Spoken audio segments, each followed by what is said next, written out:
하나님 말씀 보겠습니다. 구약성경 욥기서 25장 1절부터 26장 14절까지. 25장. 수아 사람 빌닷이 대답하여 이르되 하나님은 주권과 위엄을 가지셨고 높은 곳에서 화평을 베푸시느니라. 그의 군대를 어찌 길수할 수 있으랴. 그가 비추는 광명을 받지 않은 자가 누구냐. 그런즉 하나님 앞에서 사람이 어찌 의롭다 하며 여자에게서 난 자가 어찌 깨끗하다 하랴. 보라, 그의 눈에는 달이라도 빛을 발하지 못하고 별도 빛나지 못하거든 하물며 구더기 같은 사람, 벌레 같은 인생이랴. 26장. 욥이 대답하여 이르되 내가 힘없는 자를 참 잘도 도와주는구나. 기력 없는 팔을 참 잘도 구원하여 주는구나. 지혜 없는 자를 참 잘도 가르치는구나. 큰 지식을 참 잘도 자랑하는구나. 내가 누구를 향하여 말하느냐. 누구의 정신이 내게서 나왔느냐. 죽은 자의 영들이 물 밑에서 떨며 물에서 사는 것들도 그러하도다. 하나님 앞에서는 수월도 벗은 몸으로 드러나며 멸망도 가림이 없음이라. 그는 북쪽을 허공에 펴시며 땅을 아무것도 없는 곳에 매다시며 물을 빽빽한 구름에 싸시나 그 밑에 구름이 찢어지지 아니하느니라. 그는 보름달을 가리시고 자기의 구름을 그 위에 펴시며 수면의 경계를 그으시니 빛과 어둠이 함께 끝나는 곳이니라. 그가 꾸짖으신즉 하늘 기둥이 흔들리며 놀라느니라. 그는 능력으로 바다를 잔잔하게 하시며 지혜로 라합을 깨뜨리시며 그의 입김으로 하늘을 맑게 하시고 손으로 날렵한 뱀을 무찌르시나니 보라, 이런 것들은 그의 행사의 단편일 뿐이요 우리가 그에게서 들은 것도 속삭이는 소리일 뿐이니 그의 큰 능력의 우레소리를 누가 능히 헤아리랴.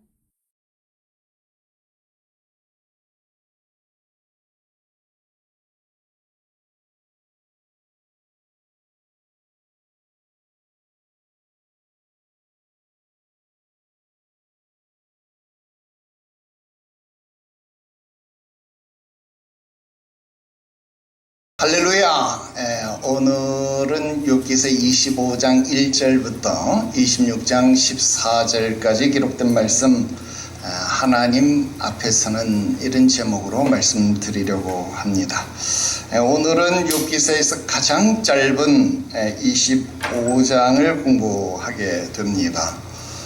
원래 한 주에 한 장 공부를 해야 하는 원칙이라고 한다면 당연히 25장을 공부해서 한 5분 만에 끝나야 정상이 되겠죠. 그럼 누가 굉장히 좋아할 것인데 다행스럽게 아니면 불행스럽게 우리 지난 6월 창립절 때 의도치 않게 한 주일 절기 설교를 더 진행하게 되었습니다.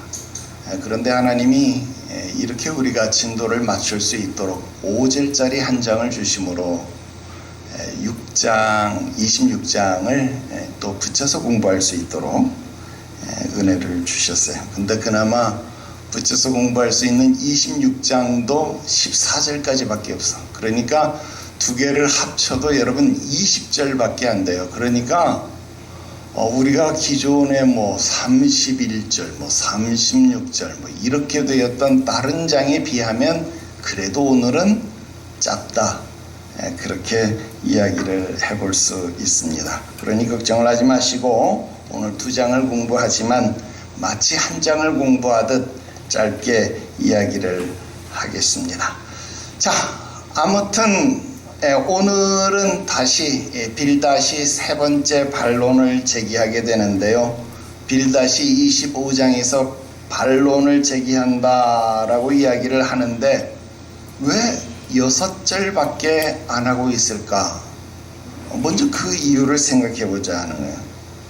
여러분, 왜 이렇게 6절밖에 안 할까요? 우리가 세 번째 논쟁에 들어서면서 그런 이야기 했잖아요. 이제 할 만큼 했다. 지칠 때도 됐다. 그런 이야기를 했으니까 이제 좀 빌닷이 지쳤나 보다. 왜?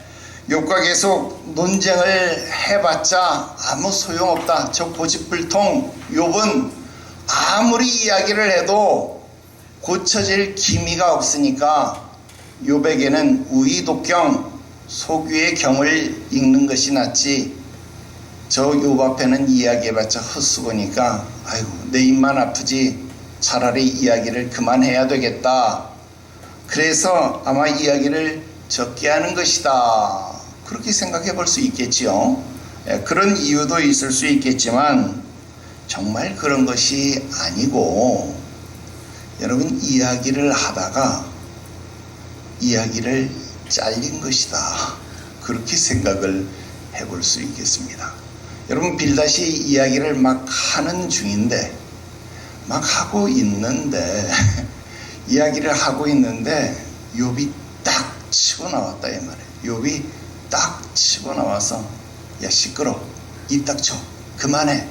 그리고 이제 욥이 26장의 발언을 시작했다라는 생각을 해보게 됩니다.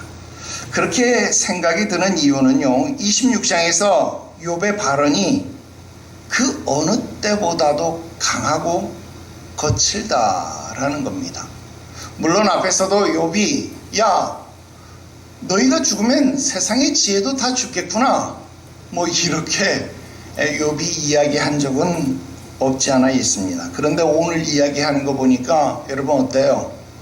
야 네가 힘없는 사람 참 잘 도와주는구나. 야 팔에 힘없는 나를 참 많이도 도와주는구나. 야 네가 누구를 향해서 말하느냐, 뭐 이렇게 이야기하는 거 보니까 오늘은 그 어느 때보다도 그 입이 거칠다, 그런 생각을 해보게 됩니다. 뿐만 아니라 욥이 이야기하는 것이 빌닷이 이야기하는 것에 그 즉시 반박하고 있는 내용들로 채워져 있는 내용들을 생각해 본다라고 한다면 아마 빌닷이 이야기하고 있는 것을 도중에 자른 것 같다, 그런 생각을 지울 수 없겠다 하는 겁니다.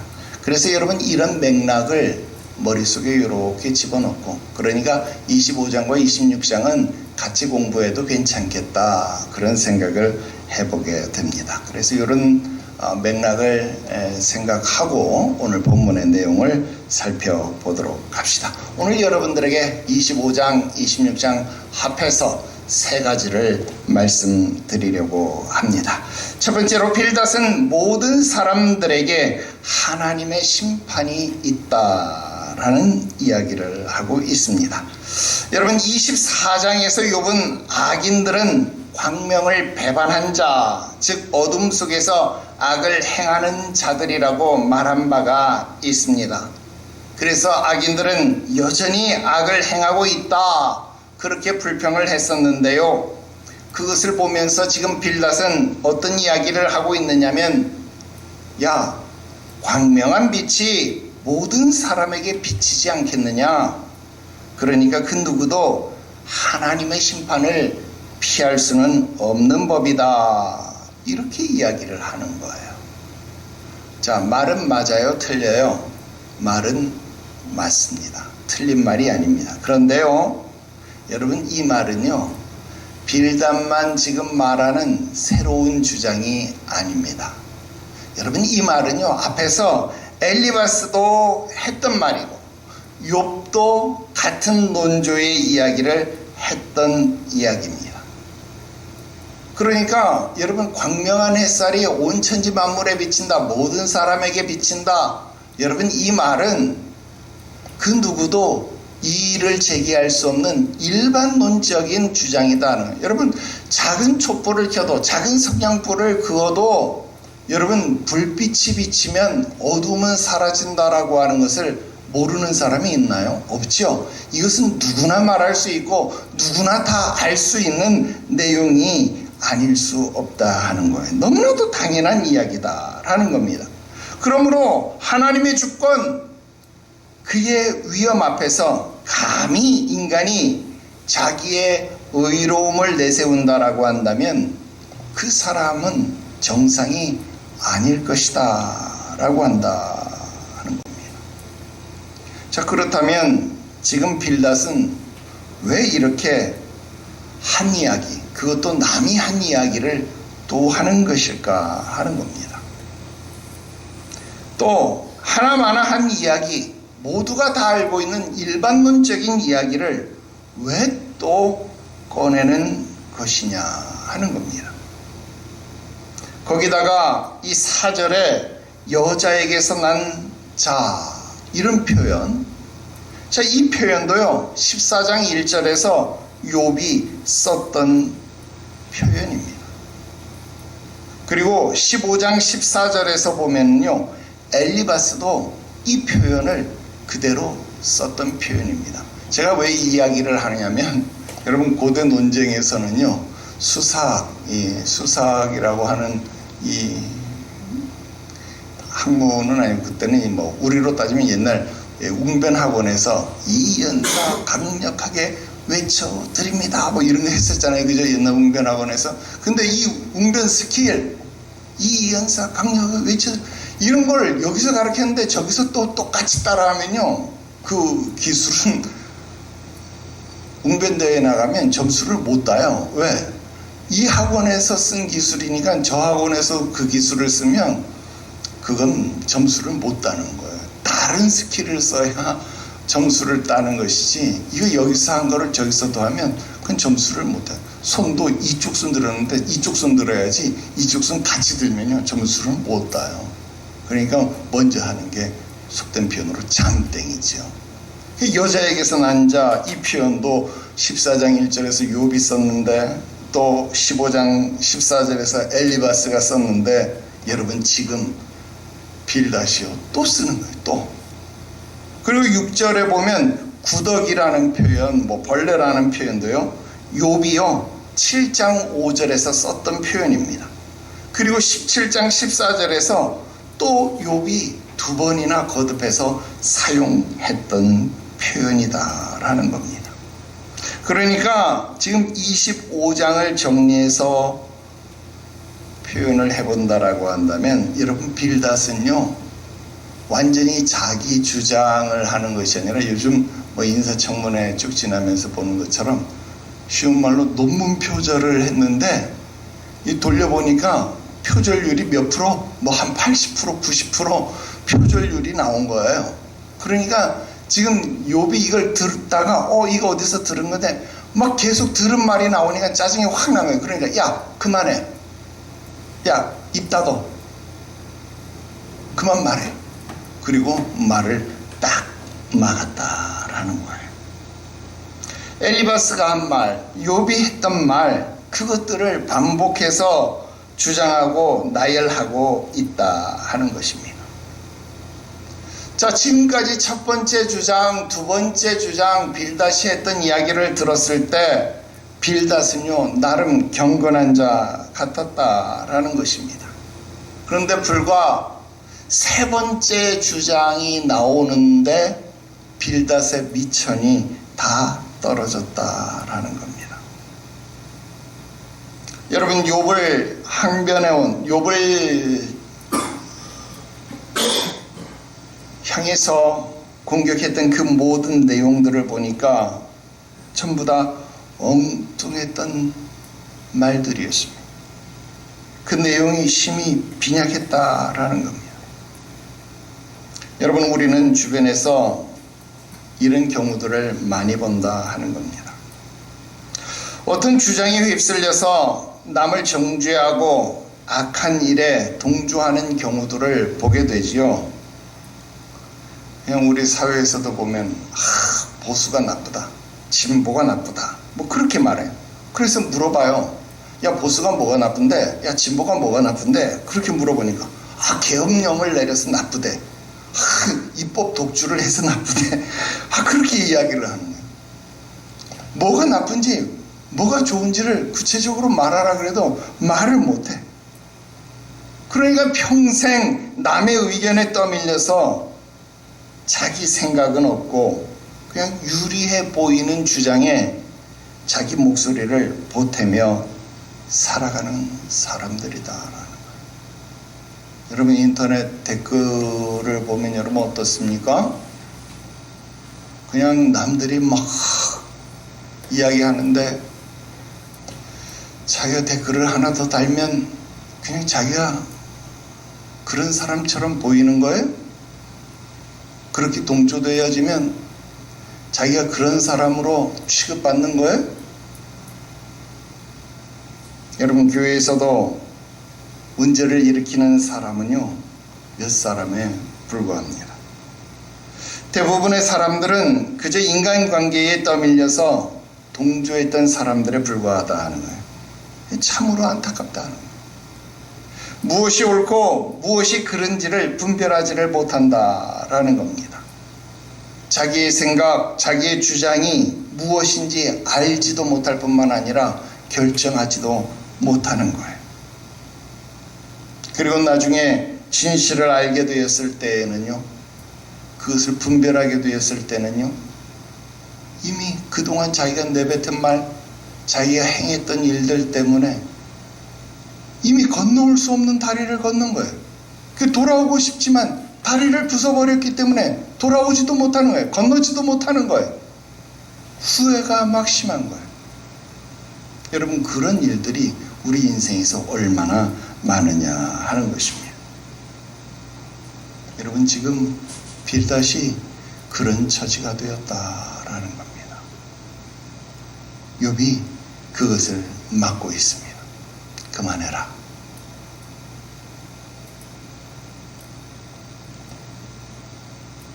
두 번째 말씀드립니다. 욥은 빌닷이 그런 무의미한 반복된 주장, 그 주장을 중단시키고 있습니다. 25장은 욥기에서 가장 짧은 장이라고 이야기를 했잖아요. 그런데 26장부터는요, 사실상 가장 긴 욥의 반론이 시작됩니다. 26장부터 31장까지 자그만치 6장에 걸쳐서 욥의 반론이 이어져요. 그러니까 이건 반론이라기보다는 차라리 연설이다, 강론이다, 그렇게 이름을 붙여야 될 정도가 된다라는 거예요. 그러니까 욥은 그런 긴 자기 주장을 하기에 앞서서 서둘러서 이 빌닷의 무의미한 반론을 중단시켜야 할 필요가 있었다라는 겁니다. 왜냐하면 빌닷이 말하는 바가 욥에 대한 반박도 아니고, 그렇다고 해서 엘리바스가 말한 것을 또 강조해서 이야기하는 것도 되어지지 못하다라는 거예요. 왜? 이 둘을 동시에 이야기하니까 내용이 매우 허접할 수밖에 없어요. 왜? 지금까지 엘리바스와 욥은요, 서로 반대되는 주장을 했거든요. 근데 그 두 주장을 동시에 이야기를 하려고 하면 여러분 어때요? 내용이 상충되는 내용을 가져온 거잖아요. 그러니까 그럼 뭔 말이에요? 우리가 속된 말로 이야기하면 논문을 짜집기 하려고 그래도, 짜깁기를 하려고 그래도 좀 맥이 같은 논문을 갖다가 짜깁기를 해야 논문이 일관성이 있는데, 서로 반대되는 논문을 갖다가 짜깁기를 하면 여러분 어떻게 되는 거예요? 말이 안 되잖아요. 주장이 안 되잖아요. 논조가 안 맞는 거잖아요. 그러니까 아주 이상한 논문이 되어져 버리고 만다 하는 것입니다. 그러니까 내용이 허접해진다. 그러니까 야, 그만해. 야, 멈춰. 야, 입을 좀 닫어. 그래서 욥이요, 그 입을 막았습니다. 자, 2절 볼게요. 네가 힘없는 자를 참 잘도 도와주는구나. 기력 없는 팔을 참 잘도 구원하여 주는구나. 그랬습니다. 여러분, 여기 힘에 해당하는 말은 코아흐라고 하는 말입니다. 생기, 능력이라고 하는 뜻이니까 환난이나 고통, 그런 것을 극복하는 힘의 원천을 이야기한다. 그렇게 이야기를 할 수 있겠지요. 여러분, 인생의 바닥을 쳤던 욥에게, 아니 지금 그 인생의 바닥을 가고 있는 욥에게 이런 빌닷의 이런 무의미한 허접한 연설은요, 아무런 도움이 되지 않는다라는 말입니다. 또 기력 없는 팔을 잘도 부축해주고 있구나, 그렇게 지금 비꼬고 있다라는 겁니다. 즉, 너 때문에 기력이 더 빠지니까, 야, 너 때문에 오히려 맥이 빠지니까 이제 그만 좀 해, 그렇게 이야기하고 있습니다. 3절, 지혜는 여기서 우리가 잘 아는 호크마라고 하는 말입니다. 이건요, 하나님과 인간 사이에, 하나님과 백성 사이에 관계를 유지시켜주는 요긴한 명철 또는 이 영적인 온전함 등을 총체적으로 이루는 말을 지혜, 그렇게 말하는 거예요. 반면에 이 지식이라고 하는 말은요, 인간 사회에서 일어날 수 있는 수많은 난제들 또는 우리가 잘 알 수 없는 운명들에 대해서 해답을 주는 또는 도움을 주는 그런 지혜, 지식, 이런 것들을 우리가 지식이다, 그렇게 이야기를 합니다. 자, 그런데 너가 말하는 것에는 하나님과 나 사이를 연결해 주는 지혜, 그런 호크마도 없고, 그리고 네가 말하는 것에는 인간 사회에서 어려운 문제를 해결해 주는 그런 지식도 없구나. 그러니까 네가 말하는 것에서는 아무런 유익함이 없어. 그러니까 그만해라. 지금 그만하는 겁니다. 더 들을 필요 없다, 그 말입니다. 4절, 네가 누구를 향해서 말하고 있느냐? 야, 너 지금 나 들으라고 하는 말이야? 그런 의미로 지금 비꼬고 있습니다. 누구의 정신이 내게서 왔느냐? 여기서 정신에 해당하는 말은요, 네샤마라고 하는 말인데요, 호흡, 영감, 뭐 그런 뜻입니다. 야, 누가 너에게 그런 영감을 주었느냐, 그 말이야. 아까 논문에 짜깁기 그런 말을 했잖아요. 그러니까 야, 너의 지금 그 이야기하는 맥락, 그 논조가 어디서 온 거야? 지금 너 말의 출처가 어디냐, 그 말입니다. 야, 이건 내가 한 말이고 저건 엘리바스가 한 말인데 지금 너 도대체 무슨 말을 하려고 하는 거야? 지금 엘리바스에게 이렇게 말을 하는 겁니다. 야, 지금 내가 너보고 그만하라고 말하고 있는데 내가 그 말하는 이유를 알겠니? 그러니까 그만해. 제발 그만 좀 해.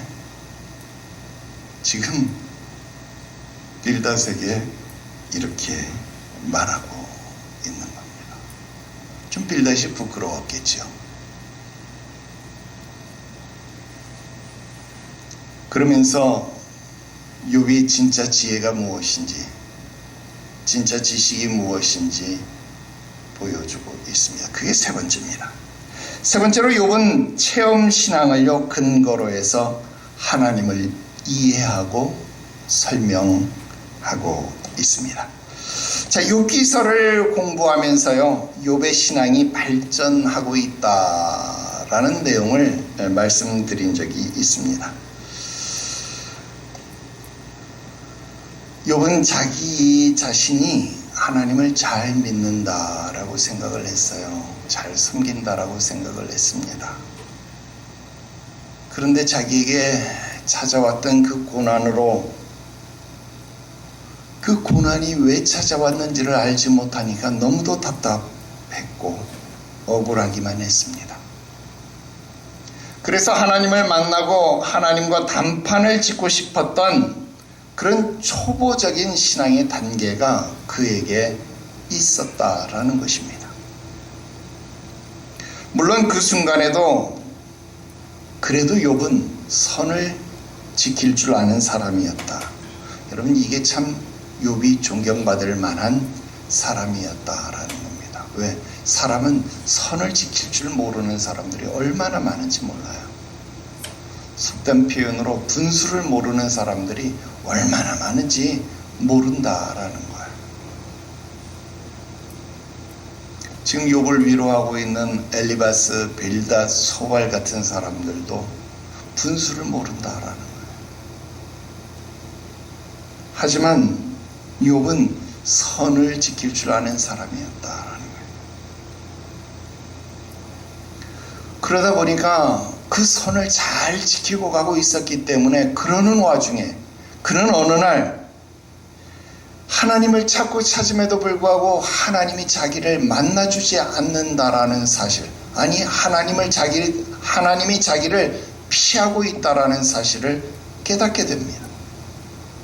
앞으로 가도 뒤로 가도 옆으로 가도 하나님이 보이지 않고 그가 자기를 자꾸만 피하고 계시다라는 사실을 알게 되고, 나의 고난당함이, 하나님이 나를 피함이 어쩌면 그의 계획 속에 있는 것인지도 모르겠다라는 생각을 하게 되었다라는 것입니다. 이것이 그의 계획이라고 한다면, 그래, 나는 이 계획을 받아들여야 되겠구나. 이 고난 속에서 내가 풀무불과 같은 고통을 당한다고 할지라도, 그래, 풀무불 속을 통과한다면 나의 불순물이 제거되지 않겠는가? 그러면 나는 오히려 정금처럼 빛나지 않겠는가? 내가 하나님 앞에 정금처럼 변화된 모습으로 나와야 하겠구나. 여러분, 욥의 신앙이 성숙하였다라는 것입니다. 그리고 실제로 그런 고난의 삶은 눈에 보이지 않는 하나님을 체험하게 하는 중요한 도구가 되는 경우들을 우리는 너무나도 많이 본다 하는 것입니다. 여러분, 25장에서 빌닷은 하나님의 능력과 통치에 대해서 하늘과 관련된 사실만을 언급합니다. 여러분, 25장 2절 3절에 뭐라고 말합니까? 하나님은 주권과 위엄을 가지셨고 높은 곳에서 화평을 베푸시느니라. 그의 군대를 어찌 계수할 수 있으랴? 그가 비추는 광명을 받지 않는 자가 누구냐? 그렇게 말하고 있습니다. 그렇습니다. 여러분, 이것이 초보적인 신앙, 경험이 없는 신앙, 머리로만 아는 신앙, 귀로만 배우는 신앙이 알고 있는 하나님이다 라는 겁니다. 여러분, 하나님은 당연히 하늘에 계시지요. 우리 그렇게 알고 있다라는 겁니다. 여러분, 하나님은 주권과 위엄을 가지신 분이시다라는 겁니다. 하나님은 높은 곳에서 화평, 축복을 베푸시는 좋으신 하나님 아닙니까? 모든 자들에게 광명을 비추시는 분 아닙니까? 천하만국, 천하만민을 다스리시는 영원하신 분, 온갖 좋은 것들을 다 갖다 붙이면 뭐든지 다 통하는 그런 하나님 아닙니까? 그래서 그런 초보적인 신앙을 갖고 있는 사람들이 찾는 하나님이 어떤 하나님입니까? 요즘으로 치면 높은 빌딩을 주시고 주식을 떡상하게 하시고 일취월장 승진하게 하시고 돈벼락을 맞게 하시고, 여러분, 그런 하나님 아닙니까? 그의 군대를 계수할 수 없음처럼 초강대국, 미국 같은 그런 국가의 하나님, 사랑의 교회, 여의도 순복음교회, 명성교회, 그런 큰 교회의 하나님, 살아계신 하나님, 역사하는 하나님, 우리 찬양 가운데 거하시는 하나님, 손을 들고 찬양, 손뼉치며 찬양, 그런 하나님 말입니다. 멋있습니다. 긍정적인 사고의 하나님, 할 수 있다의 하나님, 바로 그런 하나님, 오늘날 모두가 말하는 하나님 아닙니까?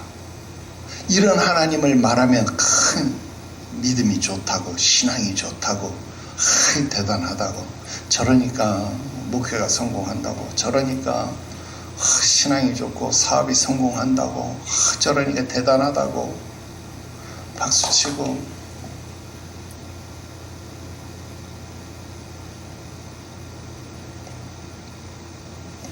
하지만 깊고 긴 고난의 터널을 통과한, 지금 그 길고 긴 고난의 터널을 통과 중인 욥은 다르더라 하는 겁니다. 지금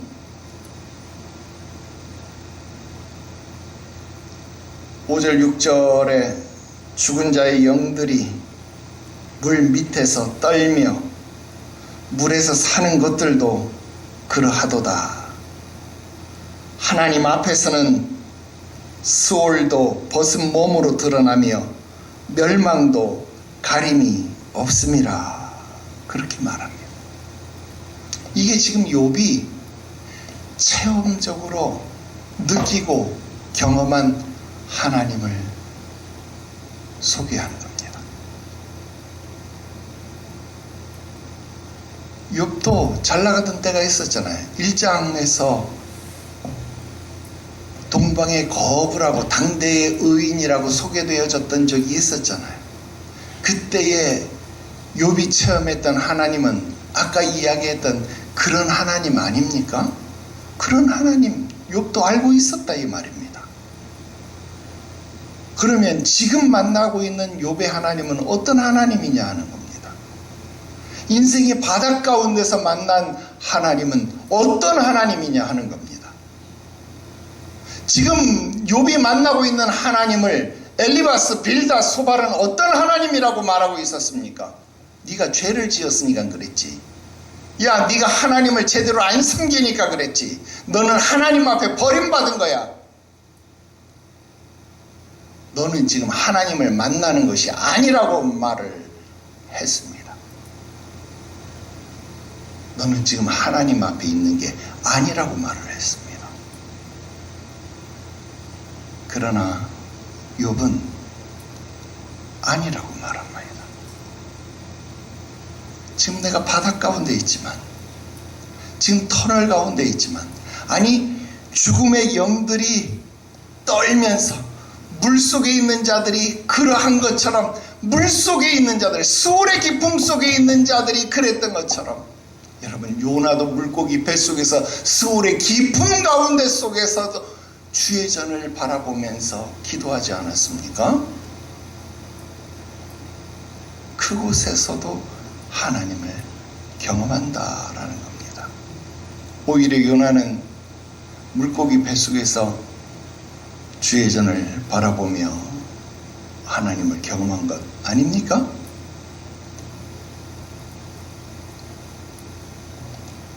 욥은 광명한 빛을 모든 이에게 비추시는 하나님만이 아니라 오히려 땅 밑 그리고 스올에까지 그 주권을 미치시는 하나님을 소개하며 인정하며 찬양하고 있다 하는 겁니다. 여러분 25장에서 빌닷은 하나님의 광명을 받지 않는 자는 없다 그렇게 말했지만 26장 6절에서 욥은 하나님 앞에서 땅 밑에 있는 스올도 멸망도, 여러분 여기서 멸망이라고 하는 말은요 히브리어로 아바돈이라는 말입니다. 아바돈이라고 하는 말은요 스올과 같은 뜻의 단어예요. 그래서 파멸이라고 하는 뜻입니다. 파멸. 여러분 우리 요즘 수요일날 공부하는 철로역정에서 아볼로온 기억납니까? 아볼로온 몰라요? 크리스천이 아볼로온하고 싸웠잖아요. 그죠? 그 아볼로온이라고 하는 말이 이 아바돈, 히브리어 아바돈을 헬라어로 음역한 것이 아볼로온이에요. 그래서 아볼로온의 뜻이 무엇이었어요? 파괴자라는 뜻이었잖아요. 그러니까 아바돈, 이건 파멸, 지금 그런 말이잖아요. 파멸이라는 말을 이 헬라어로 음역한 것이 아볼로온, 아바돈, 히브리어를 헬라어로 음역한 게 아발로온. 그래서 여러분 이 아발로온, 마귀, 사탄, 여러분 그런 의미다라는 겁니다. 그러니까 하나님의 주권은 음부, 스올은 물론이고 아바돈, 아볼로온, 즉 사단의 세력까지, 사단마저도 하나님의 주권 아래 놓여 있음을 지금 욥은요 찬양하고 있다라는 거예요. 아닌 게 아니라 여러분 우리 욥기서에서 사단은 누구의 주권 아래 놓여 있어요? 하나님의 주권 아래 놓여 있잖아요. 그래서 하나님이 사단에게 시험을 허락하잖아요. 야, 욥 다쳐도 좋아. 그러나 욥의 생명만큼은 건들지 마라. 하나님이 사단의 주권을 제한하는 거잖아요. 하나님의 주권 아래 사단이 통제를 받는 거잖아요. 그러니까 마귀 하나님의 주권 아래 있는 거죠. 여러분, 이것을 알지 못하는 초보적인 신앙은 마귀가 무서운 거예요. 그 앞에서 두려워 벌벌 떠는 거예요. 그러나 사단의 세력이 하나님의 주권 아래 놓여 있음을 아는 우리는 어떻게 살아가는 겁니까? 고린도전서 15장 55절부터 57절, 사망아 너희 승리가 어디 있느냐? 사망아 네가 쏘는 것이 어디 있느냐? 사망이 쏘는 것은 죄요, 죄의 권능은 율법이라. 우리 주 예수 그리스도로 말미암아 우리에게 승리를 주시는 하나님께 감사하노니. 여러분, 우리에게는 승리가 보장되어져 있음을 믿으시기를 바랍니다. 여러분들에게는 예수 이름의 권세가 있습니다. 여러분, 이 권세로 일어서시기를 바랍니다. 비록 오늘 음부의 고통이 여러분들을 짓누른다고 할지라도, 죽음의 바다를 지나간다고 할지라도, 오늘 그 물 밑의 고통을 여러분들이 느낀다고 할지라도, 무덤의 권세를 깨뜨리신 예수 그리스도를 인하여, 오늘 요나의 표적을 우리에게 보이신 그 무덤의 사흘 권세를 깨뜨리고 일어나신 주님 예수 그리스도를 인하여 오늘 여러분도 그 승리를 확신할 수 있게 되시기를 주 예수의 이름으로 축원합니다. 여러분, 화무시비로 열을 가는 꽃이 없는 것처럼 여러분 사흘 가는 고통도 없습니다. 아멘 해야지요. 사흘 가는 고통도 없습니다. 죽었다 깨어나도 안 할 거예요? 계속 고통 가운데 있을 거예요? 여러분, 예수의 이름으로 일어서십시오. 한편 5절에 이 죽은 자들의 영들, 이렇게 표현되어진 이 말은요, 히브리어로 레파임이라고 하는 단어입니다. 여러분, 이 레파임이라고 하는 단어는요, 두 가지로 해석이 가능합니다. 하나는 유령이라는 단어로 해석이 돼요. 왜 그러냐 하면 이 레파임이라는 단어의 원형이요, 라파라는 단어인데요, 라파라는 단어는 풀려나다, 헐겁다, 이런 뜻이 있어요. 그러니까 몸에서 풀려난, 죽은 자들의 몸에서 풀려난, 떠도는 영혼, 이런 뜻이 될 수 있죠. 그러니까 유령, 영혼, 떠도는 영혼, 이런 뜻이 될 수 있다 하는 겁니다. 그러니까 죽은 자들의 영혼, 이런 해석이 가능하겠죠. 또 하나의 해석이 있는데, 이 레파임이라는 단어는요, 거인, 장대한 자, 이런 뜻이 됩니다. 그래서 이 레파임이라는 단어를 생각을 해본다면, 여러분, 이 욥은 이 아브라함과 동시대의 사람이라고 여러분들에게 말씀을 드렸었잖아요. 자, 여러분, 그렇다고 한다면 이 레파임은 거인이라고 말하면 여러분 언제를 생각을 해볼 수 있겠어요? 아브라함보다 훨씬 이전에 노아 시대에 홍수로 죽었던 여러분 이 네피림 자손들을 생각해 보면, 여러분 거인들을 생각해 본다라고 한다면 그들 역시도 노아의 홍수로 말미암아 물 밑에서 죽은 자들, 익사에서 죽은 자들, 그래서 그들 역시도 어디에 있어요? 음부에 거하는 자들 아니겠습니까? 스올에 거하는 자들 아니겠습니까? 죽은 자들의 영혼이든 네피림의 후손들이든, 여러분 그들 모두가 다 스올에 있다라는 것은 공통점이 되는 것이겠지요. 그래서 여기서 죽은 자들의 영혼, 이런 표현들이 해석이 된다 하는 것 참고로 생각을 하면 되겠습니다.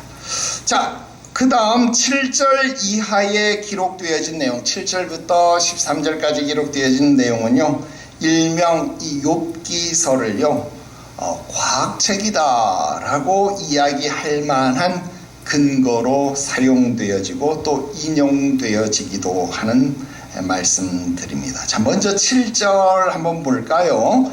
자, 7절은요 북쪽과 관련되어진 이 재반 내용들입니다. 이 북쪽과 관련되어진 이 과학적 사실들과 우리가 연관지어서 생각해 볼 수 있는데요. 일명 북극성, 여러분 우리 옛날에 여러분 그런 거 공부한 적 있죠? 카메라 조리개를 열어놓고 북극점에서 카메라 조리개를 열어놓고 이렇게 24시간 노출을 시키면 이 별들이 쭉 회전하는 이 사진을 찍을 수가 있어요. 그런데 이 북극성만은 점으로 나타나죠. 왜? 여러분 자전축과 북극성이 일직선상에 놓여 있어요. 그죠? 그래가지고 북극성은 회전하지 않는다. 마치 고정되어져 있는 별처럼 보인다라는 겁니다. 물론 여러분 이제 우리가 이 지구과학이 굉장히 많이 발전해서 이런 것들을 다 알게 되죠. 지구도 세차 운동을 합니다. 이 자전 팽이 이렇게 돌리면 처음에 많이 돌지만 나중에는 이렇게 해서 그게 세차 운동이에요. 이 세차 운동이 한 26,000년 정도의 주기를 가지고 이게 조금 바뀌어요. 그러니까 그때 되면 이제 북극성이 조금 흔들릴 수도 있대요. 그런데 여러분 26,000년 살 거예요, 못 살 거예요? 못 살죠. 그러니까 여러분 죽기 전에는 북극성이 흔들리는 걸 봐요, 못 봐요? 못 봐요. 그러니까 북극성은 우리가 죽기 전에는 항상 고정된 별처럼 보일 거다 이 말이에요. 그러니까 여러분 북극성은 고정된 별처럼 보인다. 그러니까 여러분 북쪽에 있는 이 북극성은 마치 허공이 펼쳐진 곳에 북극성 하나가 딱 고정되어진 못을 박은 것처럼 보이고 그 못 박은 데 줄을 매달아 가지고 땅을 마치 매달아 놓은 것처럼 느낄 수 있겠다라는 겁니다. 자, 그런 내용들을 생각을 해보면요 지금 이 7절은 아주 멋있는 해석이 되어진다라는 겁니다. 자, 그러면 이런 지구의 자전운동 또 북극성 자전축에 대한 내용까지도 욥이 알고 있었다, 뭐 그렇게 이야기를 하면 너무 오버하는 것이 되겠죠. 그러나 어쨌든 7절은 과학자들이 보면 야 이게 엄청난데 뭐 이렇게 해석할 수 있는 내용이 7절의 내용이다라는 겁니다. 또 8절도요 굉장히 기가 막힙니다. 여러분 하늘에 떠 있는 구름이 수증기 덩어리다라고 하는 사실을 규명한 것이 되겠죠. 그런데 그 구름의 밑이 찢어지지 않는다. 여러분 진짜 멋지지 않습니까? 너무나도 시적이고 또 너무나도 회화적인 그런 묘사가 나타나고 있습니다. 여러분 이것도 어떤 그런 뭐 기상학적인 이 조건이나 법칙을 욥이 알았다. 뭐 그렇게 그렇게 해석을 하면 이게 참 대단하겠지요. 그런데 어쨌든 더 정확하게 말하면 지금 하나님이 그런 것을 주관하신다라는 욥의 고백이 될 수 있겠다 이 말입니다. 그러니까 지금 욥이 통찰력 또는 욥의 고백이 욥이 지금 생활 속에서 체험되어지고 경험되어지고 통찰되어지는 그런 하나님, 욥이 생활 속에서 발견하고 있는 하나님이 얼마나 놀라움이냐. 그러니까 앞에서 지금 막 엉뚱한 소리를 해대는 빌닷과 비교를 해보면 지금 뭐 초등학생과 어디 그냥 서울대 교수님하고 논쟁을 벌이는 것 같은 그런 느낌 보인다는 거예요. 자, 9절. 9절 여기가 조금 아쉽습니다. 뭐가 아쉬우냐? 번역이 아쉽다 그 말입니다. 여러분 여기 보름달이라고 번역되어진 보름달 거기 동그라미 쳐놓으세요. 이 보름달이라고 번역되어진 이 말은요 키세라고 하는 말입니다. 여러분 이 말은요 보좌 그러니까 이런 아주 특별한 의자 하나님의 보좌 그런 뜻입니다. 그래서 여기는 구름으로 하나님이 그 보좌를 차단해서 보이지 않게 하신다. 뭐 그런 의미가 됩니다. 그런데 이 키세라고 하는 단어를 키세라고 읽지 않고 캐세라고 읽는 번역본들이 있다 하는 겁니다. 여러분, 이 키세라는 것은 이 보좌라는 뜻이 되는데, 캐세라는 단어는요 보름달 이런 뜻이 됩니다. 그래서 우리 개역 개정 성경도 캐세라고 번역을 한 겁니다. 그래서 보름달 이렇게 번역을 한 거예요. 우리 옛날 개역 한글 성경은 키세라고 번역을 해서 하나님의 보좌로 번역을 했어요. 그런데 우리 새로 번역을 한 이 개역 개정 성경은 지금 보름달 이렇게 번역을 한 거예요. 그러니까 이게 조금 아쉽다. 제가 지금 그 이야기를 하고 있는 겁니다. 그런데 이런 해석은요, 좀 새로운 버전 성경, 그러니까 NIV 성경, RSV 성경, 이런 새로운 버전 성경들이 이렇게 보름달로 번역을 하는 추세고요.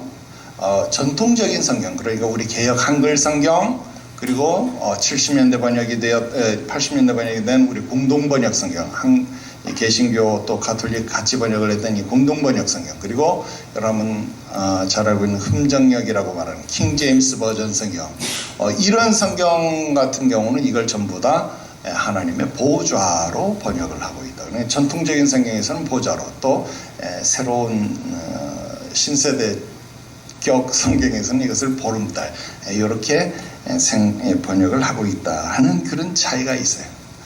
그런데 히브리 성경, 그러니까 마소라 사본에서도 보면 이게 키세로 발음 기호가 모음 부호가 적혀 있다라는 것을 생각해 본다라고 한다면 보좌라고 번역하는 것이 더 타당하지 않겠나라는 것을 생각을 해 보게 됩니다. 자, 그러면 뭐 키세가 맞냐 캐세가 맞냐 우리 논란이 있을 수 있겠는데요. 그럼에도 불구하고 우리가 그냥 보름달로 일단 해석을 해보자 하는 거예요. 보름달로 해석을 한다고 할지라도 지금 우리가 과학적 해석이라고 이야기를 해보면 그것도 재미있습니다. 왜? 여러분, 재밌는 게 우리 달에 자전주기, 또 우리 지구의 자전주기가 이 달의 공전주기가 똑같으니까, 그럼 우리는 불행히 달의 한쪽 면만 볼 수 있죠. 달의 한쪽 면만 보게 된다는 거예요. 그러니까 여러분, 그 뒷면은 영원히 볼 수 없다라는 거예요. 그러니까 이거 어떻게 보면 가리운 것이 된다 하는 거예요. 그리고 우주 공간에 그렇게 많이 퍼져 있다라고 하는 97%가 이것으로 채워져 있다 하는 게 뭡니까? 암흑물질이다라는 거예요. 암흑물질이라는 것도 여전히 우리는 볼 수도 없고 그것을 지금 현재 규명도 못하고 있다라는 거예요. 그런 내용들도 우리가 생각해 보면 참 재미있는 현상이 아닐 수 없겠다 하는 겁니다. 자, 10절 말씀, 10절 이 말씀은 여러분, 우리 밀턴의 신라권 로스트 파라다이스라고 하는 작품 속에서도 인용되었던 구절입니다. 여러분, 고대인들은요, 이 땅과 물 이 경계, 이 땅이라고 하는 것이 이 물로 쌓여져 있는 것이다, 그렇게 생각을 했습니다. 그래서 이 땅의 반대편에, 그러니까 물을 건너면 그곳에 어두움의 영역이 있다, 그런 생각을 가지고 있습니다. 여러분, 이 부분이 약간 과학적이지 못한 것 같다, 그런 생각을 하게 됩니다만, 그렇다고 이것이 아주 비과학적인 것만은 아닙니다. 왜냐하면 우리가 알다시피 여러분, 지구는 땅의 행성이 아니라 물의 행성입니다. 그래서 우리가 푸른 지구별 그런 말 하잖아요. 지구 밖에서 지구를 보면 지구는 푸르게 보여요. 왜? 물 때문에. 푸른 별이다. 그래서 지구는 물의 행성이다 라고 하는 것을 우리가 알 수 있겠죠. 자, 11절 하늘기둥이라는 표현이 있습니다. 여러분, 하늘기둥, 이게 무슨 말일까요? 높이 솟은 산들을 의미하는 것일 것이다, 그렇게 해석을 해볼 수 있습니다. 여러분, 성경에 나와 있는 산들, 우리가 표현을 해보면 아라랏산 같은 거, 노아의 방주가 걸렸었다, 이게 진짜 걸렸냐 안 걸렸냐 이야기들도 많습니다. 아라랏산만 우리가 이야기를 한다고 할지라도 그 높이가요 5137m래요. 정상이 5137m. 목사님 가봤어요? 안 가봤어요. 몰라요. 그러면 여러분 성지순례 나중에 가보면 되죠. 5137m라니까 여러분 굉장히 높은 산 아닙니까?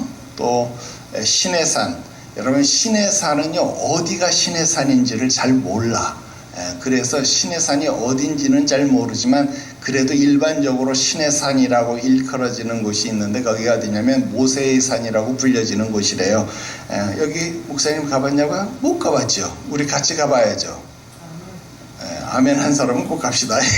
여러분 이 모세의 산이라고 불려지는 이 신해산은요 높이가요 2144m래요. 그러니까 뭐 우리나라에서 지금 뭐 최고 높은 남한에서 가장 높은 곳은 이 한라산 제고양 한라산이 1953m잖아요. 그러니까 2000m가 아직 안 되는 거죠. 그러니까 이게 굉장히 높은 산들이잖아요. 그러니까 이런 산들은 하늘과 맞닿아 있는 것처럼 보이고 또 하늘을 떠받치는 그런 기둥처럼 상상할 수 있겠죠. 그런데 그런 산들이 흔들린다 또 놀란다 그런 현상 뭐예요? 우리 민수기서에서 보면 하나님이 임재하실 때 호렙산 하나님의 산 신의 산이 막 흔들리면 여러분 천둥과 우레소리가 발하는 것 또는 지진이 일어나는 현상 그런 것일 수 있겠다 하는 겁니다. 12절 라합 라합은 우리가 9장에서 한번 나왔던 적이 있습니다. 9장 13절에서도 한번 나왔는데 라합은요 폭풍우 뭐 거만 뽐냄 뭐 그런 뜻도 있지만 라합이라는 고유명사로도 쓰입니다. 그래서 라합을 깨뜨리신다 라고 이야기했을 때 라합은요 모든 악의 세력 그런 것들을 총칭하는 의미가 되어집니다. 하나님이 그런 것들을 깨뜨리신다 그런 표현이 되겠습니다. 13절도 재미있는 말인데요. 날렵한 뱀 날렵한 뱀은요 도망가는 뱀 이런 거를 말하는 건데요. 이 고대 근동에서 뭐 신화가 있었는데 어떤 신화냐면 여러분 고대 우리나라에서도 그런 게 있습니다만은 이 일식 현상들을 좀 설명을 못 하잖아요.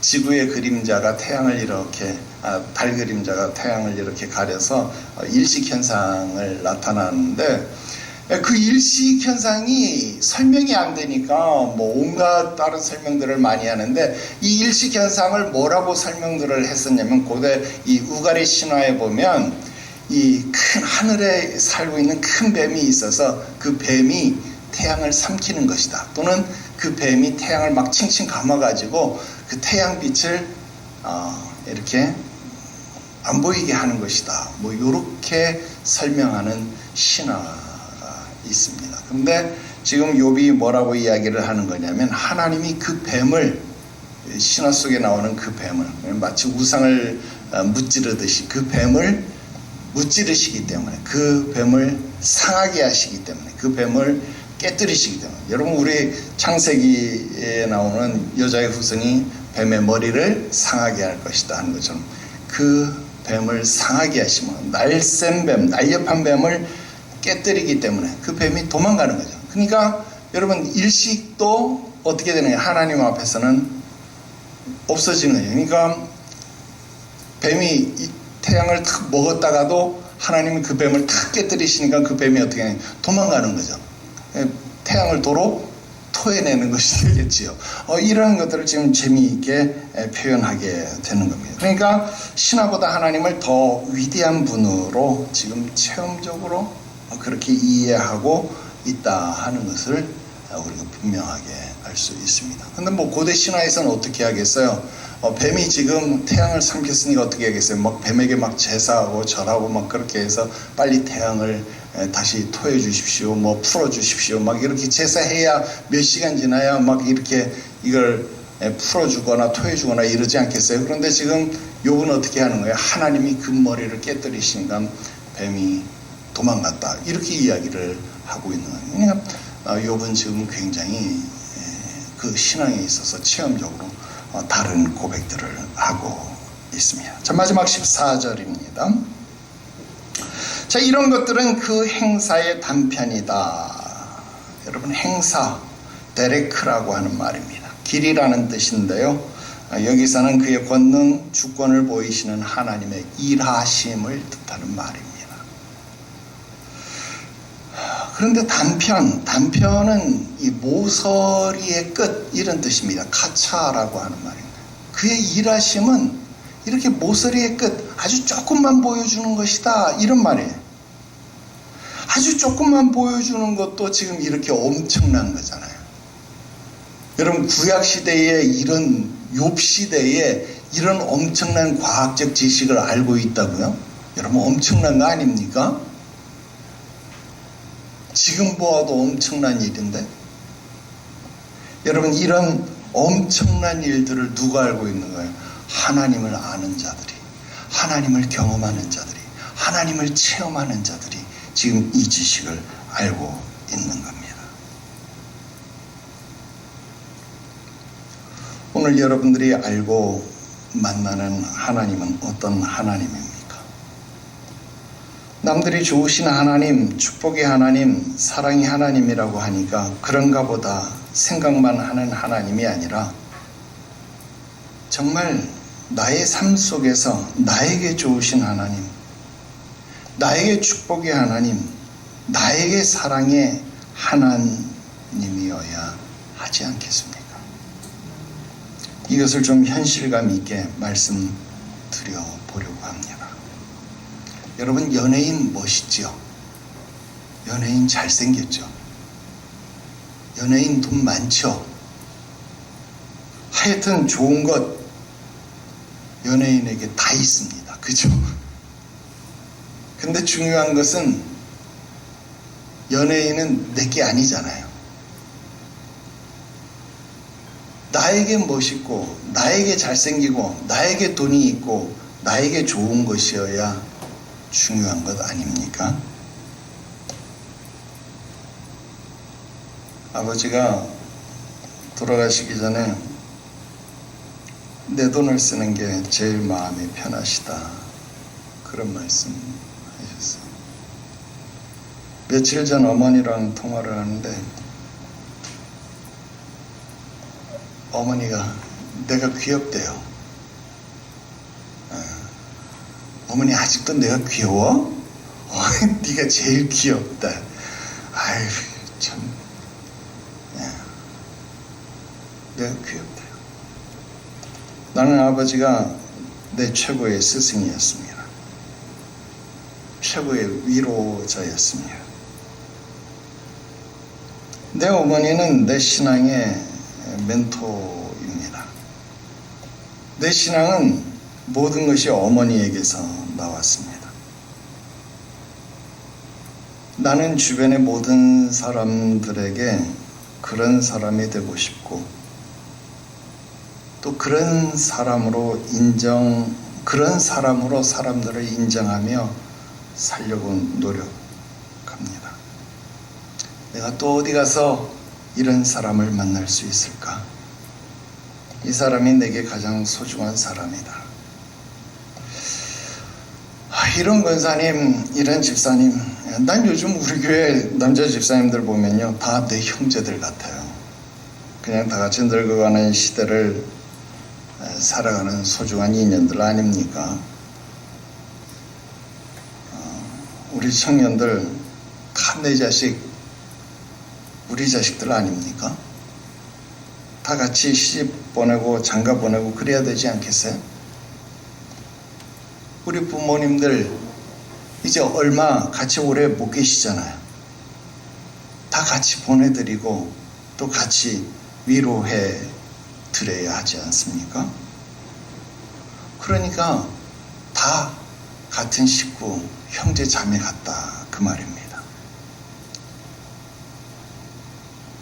우리 같이 있었는지 10년밖에 안 됐잖아요. 이제 11년째잖아요. 그런데 왜 그렇게 됐을까 생각해 봤더니 우리가 기쁨의 시간을 함께 한 게 아니라 고난의 시간을 같이 해서 그래요. 고난의 시간을. 물론 기쁨의 시간도 함께 했지. 그래서 동고 동락을 같이 같이 했다 이 말입니다. 같이 체험했으니까 그래요. 귀로만 들은 것 아니라 눈으로 보고 피부로 느꼈기 때문에 그렇습니다. 하나님이 그렇게 다가와야 합니다.